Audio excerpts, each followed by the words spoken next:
Welcome friends. तो 2D array का जो थ्योरेटिकल पोर्शन था वो हमने पिछले वीडियो में लगभग कंप्लीट कर लिया था। तो इस वीडियो में हम लोग 2D एरे के ऊपर एक प्रोग्राम बना के देखेंगे कि वो किस प्रकार से डेटा को स्टोर करता है। तो चलिए मैं सबसे पहले कंपाइलर ओपन करता हूँ और कंट्रोल एन दबा के एक न्यू फाइल क्रिएट करता हूँ। अब मैं यहाँ पे प्री प्रोसेसर कमांड है वो लिख लेता हूँ, जो कि हैज से स्टार्ट होती है। Has include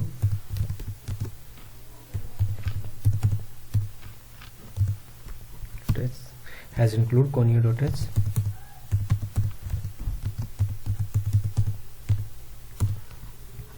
okay. Int main जो कि मेन फंक्शन है मैं वो लिख लेता हूँ। ओके देखिए सब, जब मैं 1D एरे क्रिएट कर रहा था तो एरे का नाम ए मान के मैं चल रहा हूँ, ठीक है, और सिंगल ब्रैकेट लगा के उसके अंदर उसका साइज मेंशन कर दे रहा था यहाँ। लेकिन यहाँ पे अपन 2D एरे पढ़ रहे हैं तो 2 ब्रैकेट लगा के और उसका साइज मेंशन करता हूँ, ठीक है। तो मैं साइज 2 मेंशन कर देता हूँ, रो साइज, और कॉलम साइज 3 मेंशन कर देता हूँ, ठीक है। और ये था सिर्फ एरे क्रिएट किया है। अब मैं इसको डेटा टाइप, ये मैं इसको एंटर मार के लिख देता हूँ, array creation, 2D array creation.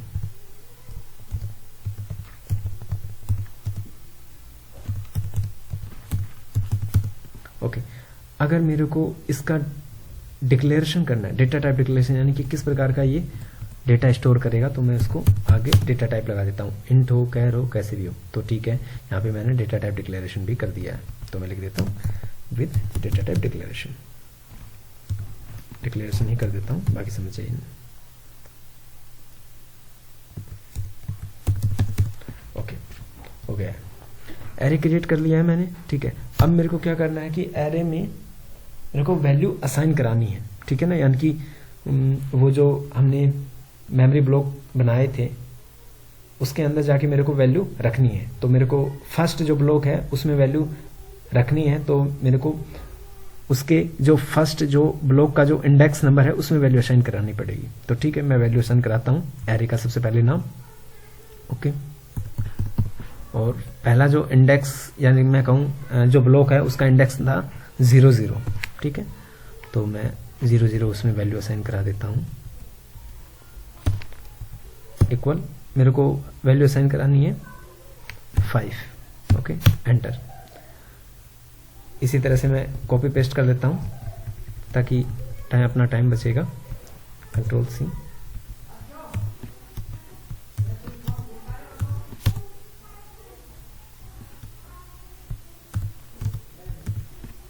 Okay. यानी कि पहला जो ब्लॉक था उसका साइज था 00, दूसरे का होगा 01, यानी कि रो तो तब तक चलेगी जब तक 3 कॉलम कंप्लीट ना कर ले। पहले का 01, तीसरे का 03। अब देख क्या हुआ कि फर्स्ट रो ने अपने 3 जो कॉलम थे वो कंप्लीट कर लिए हैं। पहला कॉलम 0, सेकंड 1 और थर्ड है वो 2 आएगा, इंडेक्स नंबर 0, 1, 2 होता है। अब क्या होगा कि रो इंक्रीज हो जाएगी, रो हो जाएगी 1, 1, 1, 1 और कॉलम इंक्रीज होगी 0, 1, 2। 0 हो गया, 1 हो गया और यहाँ पे 2 हो जाएगी, ओके।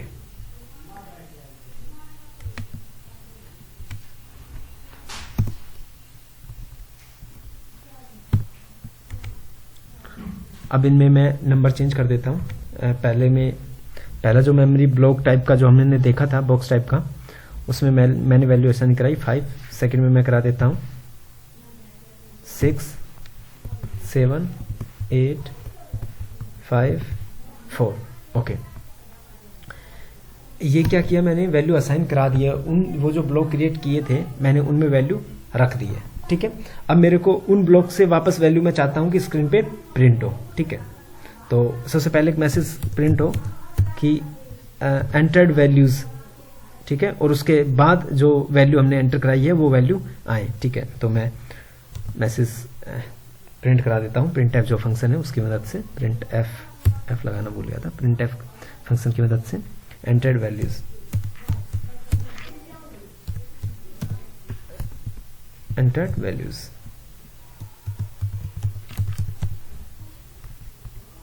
ओके,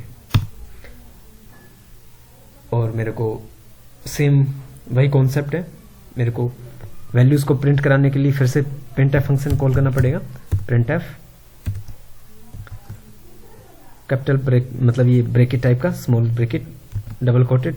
देखिए जो वैल्यू मैंने रखी हुई है उनमें वो क्या है, इंटीजर टाइप की है, तो मेरे को %d करके कुछ ऐसा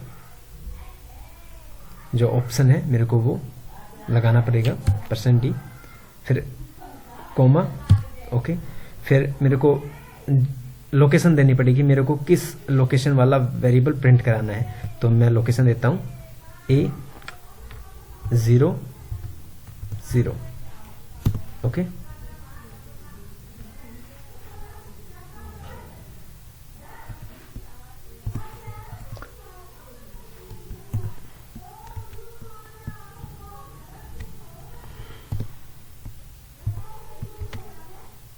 ओके हो गया है, और सेमीकोलन बाद में। चलिए अभी सिर्फ एक वेरिएबल को प्रिंट करा के देख लेते हैं, अगर कोई एरर आई तो उसको रिमूव करके अपन फिर आगे बढ़ेंगे। तो मैं रिटर्न 0 है वो लिखता हूं, रिटर्न 0, फिर कंपाइल करता हूं इस फाइल को। इसका नाम इस बार चेंज कर देता हूं, कहीं आप लोग कंफ्यूज ना हो जाए। इसका नाम लिख देता हूं मैं राज, सेव कर देता हूं। देखिए ये एरर दिखा रहा है कुछ, ये 1 लिखा जाना था, मैंने 10 लिख दिया था, और ये लिखा जाना था 2 यहाँ पे। ओके, देखिए वैल्यू, फिर ये इनको फिर से एक बार देख लेते हैं कंपाइल करने से पहले।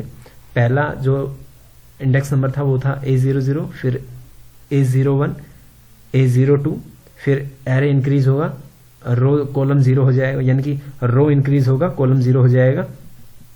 तो A0, A10, A11, और फिर से ये कैपिटल ब्रैकेट ओपन नहीं किया मैंने, फिर एरे आएगी अदरवाइज।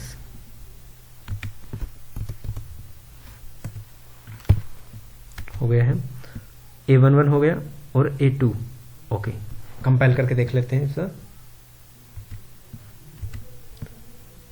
stdio.h, ठीक है, कंपाइल करता हूं मैं सबसे पहले।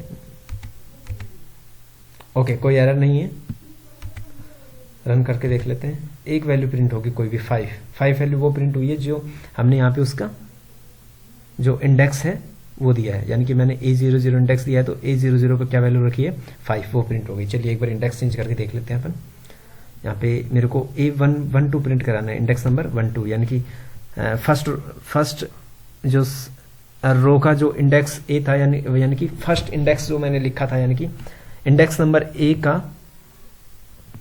और कॉलम का जो इंडेक्स नंबर 2 था, वो वेरिएबल अपन प्रिंट करा के देखते हैं। A1 और 2 मैं लिख देता हूं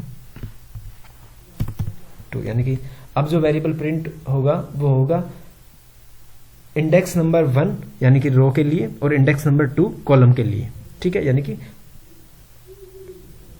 सेकंड रो में थर्ड वेरिएबल, ठीक है। ओके, कंपाइल करके देखता हूं, अगर अपन इंडेक्स नंबर यहां पे मैच करें तो ये वेरिएबल नंबर 4 से मैच हो रहा है, ठीक है ना, यानी कि A12 4 वैल्यू प्रिंट होनी चाहिए। कंपाइल रन एक साथ कर देता हूं, एरर आ रहा है, मिसिंग टर्मिनल, और वो एंगुलर जो ब्रैकेट ये ग्रेटर देन वाला ये हट गया था। Compile run, okay, entered value 4, देखिए आ गई। अगर मेरे को सारे वेरिएबल प्रिंट कराने हैं तो मैं ये जो स्टेटमेंट है इसको कॉपी पेस्ट करके मार्क और सब का इंडेक्स में दे देता हूं, Ctrl+C, Ctrl+V। ओके, पहले का इंडेक्स नंबर होगा 00 0 0 0, ये रो का साइज, रो का इंडेक्स नंबर था तीनों में, जो 00 था ना, मैंने एक साथ ही कर दिया है, पहले का, फिर 0 1 2 तो था ही, ओके 2 ठीक है। अब कॉलम 1 1 हो गया है, फिर से रो जो है वो 1 1 हो गया। अब कॉलम को फिर से 0 1 करते हैं, 0 1 2 तो है ही।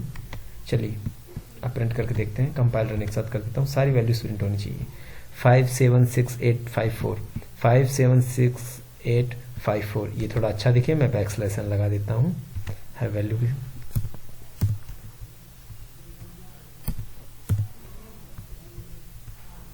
Backslash n backslash n backslash n backslash n। Compile कर देता हूँ, रन एक साथ कर देता हूँ, सारी वैल्यूज प्रिंट हो गई हैं।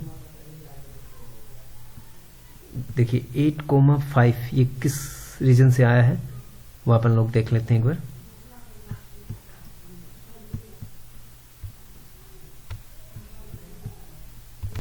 ये जो कोमा है वो प्रिंट हुआ है क्योंकि हमने बैकस्लैश n के बाद कोमा प्रेस कर दिया था, ठीक है। ओके, यहाँ पे भी एक बैकस्लैश n दे देता हूँ, फाइनल वाला वेरिएबल भी नेक्स्ट लाइन में आएगा। कंपाइल रन एक साथ, प्रिंट एफ, अरे ये ओके कोमा नीचे आना चाहिए था, कहाँ एरर दे रहा है।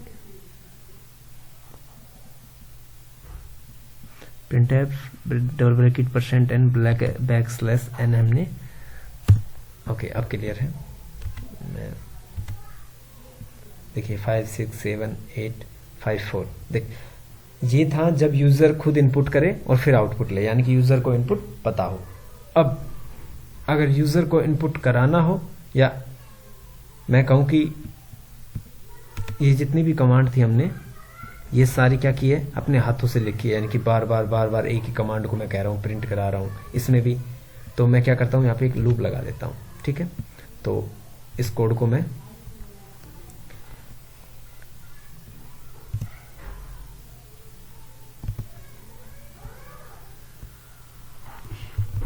कमेंट कर देता हूँ।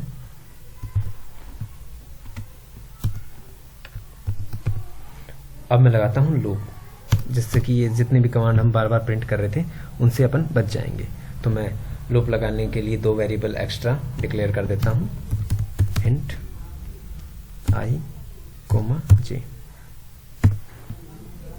ठीक है। लूप लगा देता हूँ, सबसे पहले फॉर i का लूप जो कि रो को कंट्रोल करेगा, i = 0, i देखिए रो कितनी है अपने पास, सिर्फ 2 रो है, तो यानी कि जो लूप चलेगा वो 0 और 1 तक जाए, और 2 होते ही लूप कैंसिल हो जाए, यानी कि ठीक है ना। 0 1 इंडेक्स नंबर 0 हो फिर 1 हो, ये 2 रो कंप्लीट हो गई हैं, और जैसे इंडेक्स नंबर 2 हो लूप फेल हो जाए, यानी कि i <2 2 एंड i++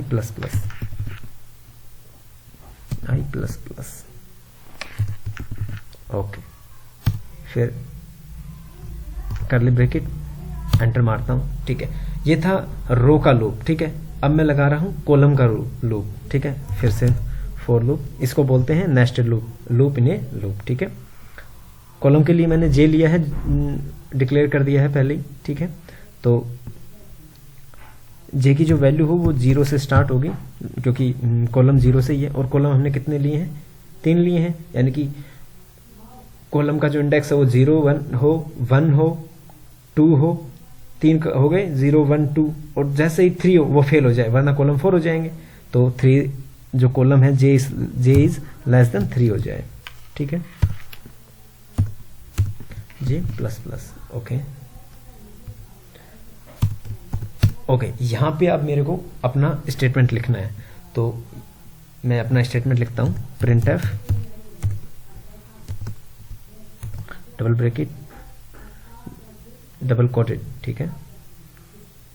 कई बार मैं बोलते टाइम गलतियां कर देता हूँ, %t, ठीक है। बैकस्लैश n लगा देता हूँ ताकि हर बार जो है, नहीं बैकस्लैश n बाद में लगाएंगे एक बार कंपाइल करने के बाद। फिर मैं लगाता हूँ कोमा, ओके। मेरे को वेरिएबल,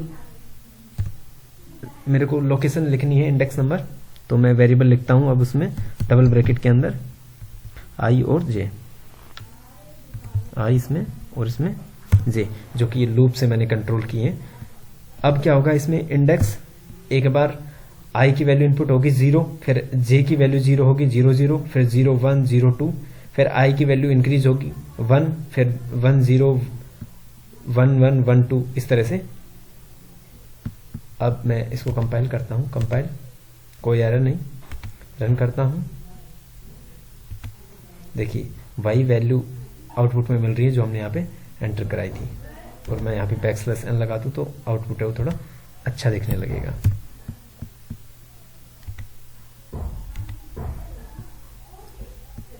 कंपाइल कर दिया है, एक बार रन और करा देता हूँ। देखिए आउटपुट थोड़ा अच्छा दिख रहा है और वही आउटपुट है जो हमने लिया था। ओके, अब आप लोगों को आइडिया लग गया होगा कि जो सेकंड यानी कि मैं कहूँ 2D एरे है वो कैसे काम करता है, कैसे डेटा स्टोर करता है और कैसे उसको एक्सेस कर सकते हैं। और बाकी हल्का हल्का प्रोग्राम बनाते चलेंगे। अभी अपन थ्योरेटिकल पोर्शन है वो कर रहे हैं। मैं एक अलग से प्लेलिस्ट बनाऊंगा जो कि सिर्फ प्रोग्राम की होगी। तो आई होप आप लोगों को ये वीडियो समझ में आ गई होगी। धन्यवाद।